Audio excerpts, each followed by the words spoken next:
Tordella.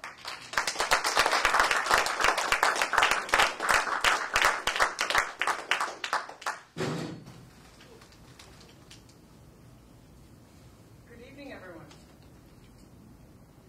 What did the Cowardly Lion in The Wizard of Oz ask the Oz for?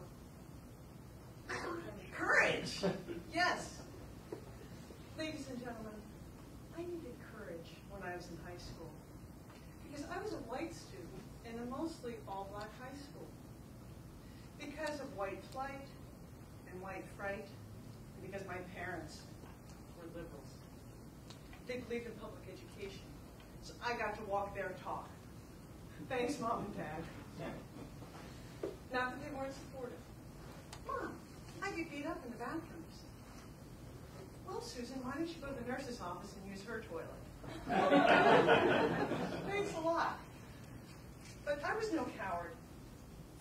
I had courage to face the angry bullies who were full of hate for white people. And they carried this around with them and weighed them down. I did not want to be weighed down by this hate and anger.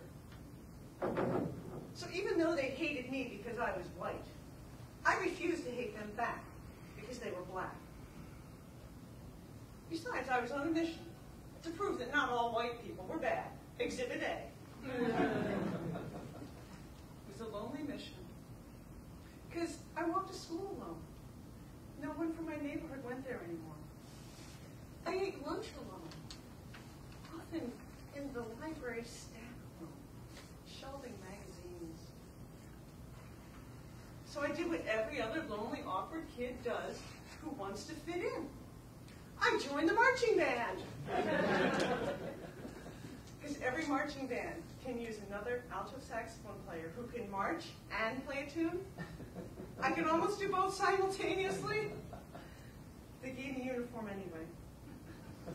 And Mr. C. Lawler Rogers, band director of the P.S. DuPont Marching Dynamiters, welcomed me. I come in the band room, he goes, "SusanT Tordella, how are you?"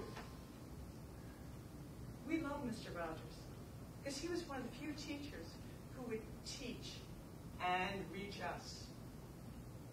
He grew up in the segregated South, but he didn't carry around hate or anger or fear.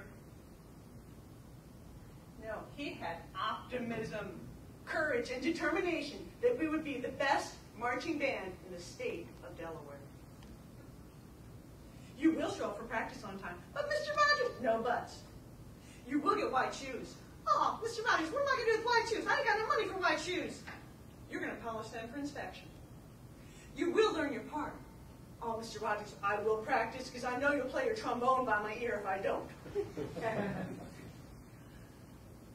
Mr. Rogers gave us soul. He would listen to Herbie Hancock on a record player. Remember them? Over and over, and pick out the parts, and then write them up and arrange them for us to play on the field. Do-do-do-do-do-do, do-do-do-do-do-do, do-do-do-do-do-do-do. Notice I wasn't marching when I did that? He taught us a soulful marching step. I'm not talking and doing this at the same time. We won some competitions with that. Still, it was lonely. I was like Forrest Gump on the bus when we went on band trips. Seat taken, seat taken, seat taken. Nobody wanted to sit with the white girl. So I did what every other lonely, awkward kid does who wants to fit in. I brought some contraband. I didn't inhale. Mr. Rogers was hyperventilating, though. But he was hyperventilating with rage. He looked at the likely culprits, the trumpeters and the drummers. He never suspected me. The next day, I came in the band room. My friend said, "Susan, you have to tell Mr. Rogers what happened, or he says he'll never take us on another overnight band trip again." facing Mr. Rogers was worse than facing the hateful, angry bullies. Facing Mr. Rogers was going to take every bit of courage that I had. Suzanne, why? I don't know.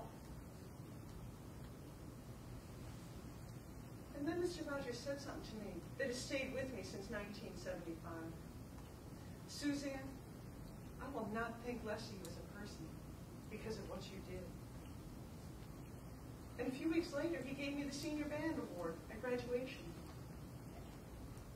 And I gave him a gift that I had forgotten about until I saw him at a reunion last year.